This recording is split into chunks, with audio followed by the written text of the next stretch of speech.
नमस्कार, मैं doctor Manju Singh SBL के यूट्यूब चैनल पर आप सभी का स्वागत करती हूँ। आज हम बात करेंगे रेस्पिरेटरी सिस्टम की एक बहुत कॉमन इलनेस के बारे में। इसका नाम है एलर्जिक ब्रोंकाइटिस।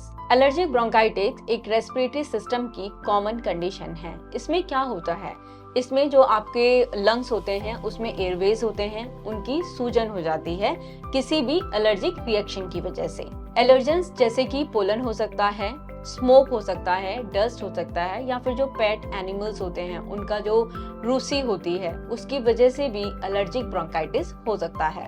चलिए अब हम सबसे पहले जानते हैं कि जो एलर्जिक ब्रोंकाइटिस है वो होता कैसे है। यदि किसी व्यक्ति को एलर्जिक ब्रोंकाइटिस है और वो एलर्जन के कांटेक्ट में आता है तो जो उसका इम्यून सिस्टम है वो रिएक्ट करना स्टार्ट करता है और इसकी वजह से जो केमिकल हिस्टामाइन है वो बॉडी से रिलीज होगा। तो इससे जो एयरवेज होते हैं, ब्रोंकियल ट्यूब्स होती हैं, उनमें इन्फ्लेमेशन यानी कि सूजन होने लगती है। इस सूजन की वजह से पेशेंट को सिम्टम्स भी आने लगते हैं, जैसे कि खांसी होना, व्हीजिंग होना या फिर शॉर्टनेस ऑफ ब्रेथ होना हो सकता है। यदि हम इसके सिम्टम्स की बात करें तो जो एलर्जिक ब्रोंकाइटिस है इसके जो सिम्टम्स होते हैं कॉमन कोल्ड से कुछ सिमिलर होते हैं, लेकिन इसमें जो कॉज होता है वो एलर्जन होता है। सो इसके सिम्टम्स हो सकते हैं कि पेशेंट को परसिस्टेंट कफ हो सकती है after exposure from the allergen. सांस लेते टाइम पर पेशेंट की चेस्ट से व्हीजिंग या फिर विजलिंग साउंड आ सकती है। म्यूकस का जो प्रोडक्शन है वो काफी ज्यादा बढ़ सकता है और जो म्यूकस है उसका जो कलर होगा वो व्हाइट होगा या फिर एकदम क्लियर हो सकता है। पेशेंट को चेस्ट में काफी ज्यादा टाइटनेस या फिर डिस्कम्फर्ट फील हो सकता है। एलर्जिक ब्रोंकाइटिस के यदि हम रिस्क फैक्टर्स की बात करें तो इसमें सबसे पहले आता है कि यदि किसी को पहले से ही कोई और एलर्जिक कंडीशन है तो उसमें होने के अधिक चांसेस होते हैं, जैसे कि फीवर है, एक्जिमा है या फिर अस्थमा है।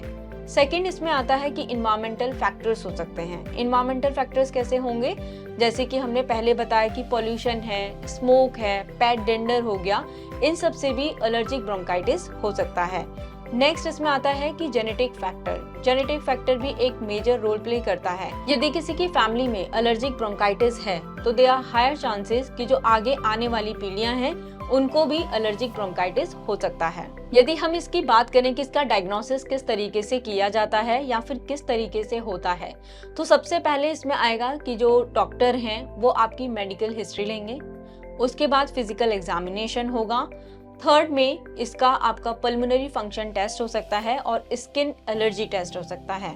इन दोनों टेस्टों से हमें ये पता चल सकता है कि कौन सा स्पेसिफिक एलर्जन है जो कि एलर्जिक ब्रोंकाइटिस के सिम्टम्स को बढ़ा रहा है आपकी बॉडी में। अब हम जानते हैं कि जो एलर्जिक ब्रोंकाइटिस है उससे हम किस तरीके से बच सकते हैं, उसके हम सिम्टम्स किस तरीके से कम कर सकते हैं और हम किस तरीके से इसमें होम्योपैथी को यूज कर सकते हैं। सो सबसे पहले हम बात करेंगे कि जो एलर्जिक ब्रोंकाइटिस है तो आप अपने घरों में एयर प्यूरिफायर लगा सकते हैं, ह्यूमिडिफायर्स जो होते हैं उनको लगा सकते हैं। इससे क्या होगा, जो आपके घर की एयर है वो प्योर होगी। सेकेंड, हाई पोलन सीजन जो होता है उस टाइम पर आप अपनी विंडोज को बंद करके रख सकते हैं। थर्ड, आप अपने घर की जो चीजें हैं उन पे डस्ट ना जमने दें क्योंकि उससे भी एलर्जी हो सकती है और जो एलर्जिक ब्रोंकाइटिस के सिम्टम्स हैं वो बढ़ सकते हैं। इसके साथ ही आप होम्योपैथी ट्रीटमेंट ले सकते हैं क्योंकि जो होम्योपैथी है वो पेशेंट पर सिम्टम्स बेसिस पर काम करती है। जैसे कि अगर आपको खांसी है या फिर सांस लेने में दिक्कत हो रही है, व्हीजिंग साउंड आ रही है, सो ये इन सारे सिम्टम्स को ठीक करेगी और जो आपका इम्यून सिस्टम है उसको बेटर करने में हेल्प करेगी। सिम्टम वाइज देखा जाए तो जो एलर्जिक ब्रोंकाइटिस है पेशेंट्स को काफी परेशान कर देती है, लेकिन आप इसको मैनेज कर सकते हैं। आप एक प्रॉपर ट्रीटमेंट लें, इसके जो भी प्रिवेंटिव मेजर्स हैं उनको फॉलो करें। उम्मीद करती हूँ कि आज की वीडियो आपके लिए काफी इंफॉर्मेटिव रही होगी।